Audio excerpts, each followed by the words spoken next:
So apart from the formal you're mistaken, इसके लिए दो बहुत अच्छी colloquial और casual usages हैं everyday English के लिए. You have the first one, you've got another thing coming, जिसका non-literal translation है तुम्हारी ये गलतफहमी भी दूर हो जाएगी, but it also works for ये तुम्हारी गलतफहमी है. And then you have you're way off, which works nicely for ये तुम्हारी गलतफहमी है. Let's check out a few examples, starting with the first one. अगर तुम्हें लगता है कि तुम बिना किचन साफ किए घर से निकल सकते हो तो ये तुम्हारी गलतफहमी है क्योंकि मैं तुम्हारी नौकरानी नहीं हूँ. If you think you can leave the house without cleaning up that mess in the kitchen, you've got another thing coming because I'm not your maid. On to the second one. उसे लगता है कि वो आखिरी मौके पर lunch plans को टाल देगा और मुझे बुरा नहीं लगेगा. ये उसकी गलत फहमी है अगर वो सोचता है कि मैं इस बात को हल्के में जाने दूंगा. He thinks he can blow off our lunch plans at the last minute and I won't mind. Well, he's got another thing coming. If he believes I'll just let that slide. So if you blow off a plan, it means you cancel the plan without caring at all. An example, उसने meeting में आना बिल्कुल ज़रूरी नहीं समझा और उसने किसी को बताया भी नहीं. He totally blew off the meeting without even telling anyone.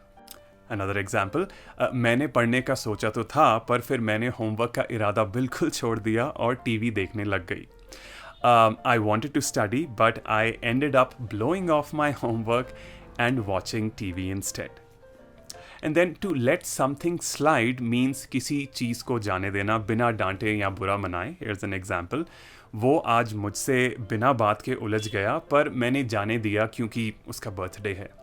He got into a little argument with me today for no reason, but I let it slide because it's his birthday. Another one. छोड़ो उसे, वो ऐसा ही है, बस इस बार जाने दो. Let him be or leave him be or just brush him off. That's just how he is. Let it slide. Just this once. On to number 3. अगर तुम्हें लगता है कि बिना टिकट के तुम उस कॉन्सर्ट में घुस जाओगे तो तुम्हारी ये गलतफहमी भी दूर हो जाएगी. सिक्योरिटी अब पहले से ज़्यादा सख्त है. If you think you're going to waltz into that concert without a ticket, you've got another thing coming. Security is tighter than ever. So as you may already know that waltz is a dance form. If you waltz into something, it means you get it easily. Some examples. तुम्हें तो ये job बड़ी आसानी से मिल गया. You practically waltzed your way into this job. Another one. पता नहीं मुझे इतनी आसानी से ज़िंदगी में इतना बड़ा मौका कैसे मिल गया. मैं तो बस अपने लक को थैंक कर रहा हूँ. I don't know how I just waltzed into an opportunity of a lifetime. I'm just thanking my stars. Then we come to number 4. उसे लगता है कि वो रिमोट पर हमेशा कब्जा किए रखेगा और मैं कुछ नहीं बोलूँगा. ये उसकी गलतफहमी है. He assumes he can keep hogging the remote and I won't say a word. Well, he's way off, I tell you. So if you hog something, it means आप किसी चीज़ को बस अपने लिए रख लेते हैं बिना शेयर किए. Examples. सारी attention खुद लेना बंद करो. Quit hogging all the attention. Another one. अरे भाई वो और किसी को बात ही नहीं करने देता. Man, he always tends to hog the conversation. Yet another example. रोज सुबह बाथरूम पर कब्जा कर लेते हो. सच कहूँ तो तुम्हारी ये आदत मुझे पसंद नहीं. Every morning you go ahead and hog the bathroom. Quite frankly, I'm not a fan of this habit of yours. On to number 5. अगर तुम्हें लगता है कि तुम मेरी गाड़ी ले जाओगे और टैंकी खाली करके ले आओगे तो ये तुम्हारी गलतफहमी है. मुझे वैसी ही वापस चाहिए जैसी तुम लेकर गए थे. If you think you can borrow my car and return it on an empty tank, you've got another thing coming. I expect it back the way you found it. On to number 6. अगर तुम्हें लगता है कि तुम पूरे हफ्ते मेरे text ignore करो और फिर ऐसे ही आ जाओ जैसे कुछ हुआ ही नहीं तो ये तुम्हारी गलतफहमी है.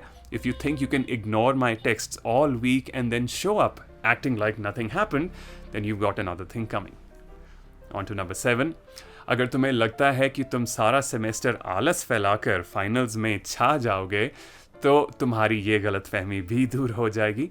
तुम्हें पूरी रातें लगानी पड़ेंगी सिलेबस कवर करने के लिए. If you think you can just slack off all semester and still ace the finals, you've got another thing coming. You'll have to pull all-nighters to catch up. So to slack off means to be lazy or to be without discipline or to not take care of responsibilities. Examples. No, you don't get to be the in charge of anything during the wedding. I want everything perfect and you tend to slack off. Then to ace something means किसी चीज को best तरीके से complete करना, especially exams. Example, पास करना छोड़ो, मैं तो एग्जाम में छा गई. Pass the exam, I aced it. Or I aced the exam, let alone pass it. On to number 8. अगर उन्हें लगता है कि वो ग्रुप प्रोजेक्ट से खिसकने के बावजूद भी क्रेडिट ले सकते हैं तो ये उनकी गलतफहमी दूर हो जाएगी. वो बेवकूफ़ हैं अगर उन्हें लगता है मैं प्रोजेक्ट प्रेजेंटेशन में एक्टिव ग्रुप मेंबर्स का नाम नहीं लूँगी. If they think they can bail on the group project and still get credit, they've got another thing coming. They'd be fools to think I wouldn't acknowledge the names of the active group members in my project presentation. On to number 9. अगर तुम्हें लगता है तुम कमरे में गंद फैलाकर रोज निकल जाओगे तो ये तुम्हारी गलतफहमी है. हम रूममेट्स हैं, सफाई की जिम्मेदारी दोनों की है.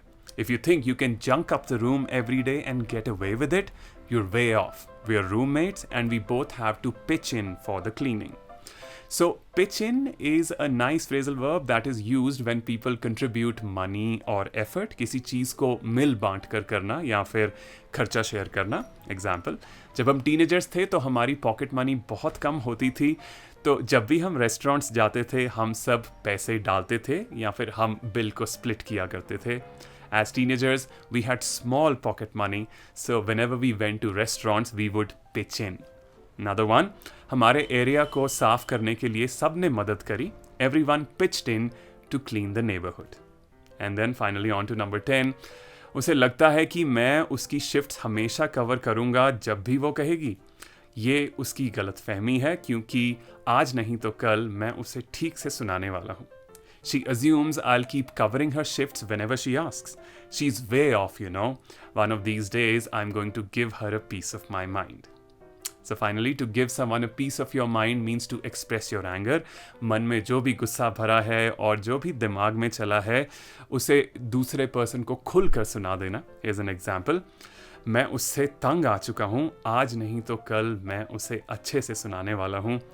I've had it with her. One of these days, I'm going to give her a piece of my mind.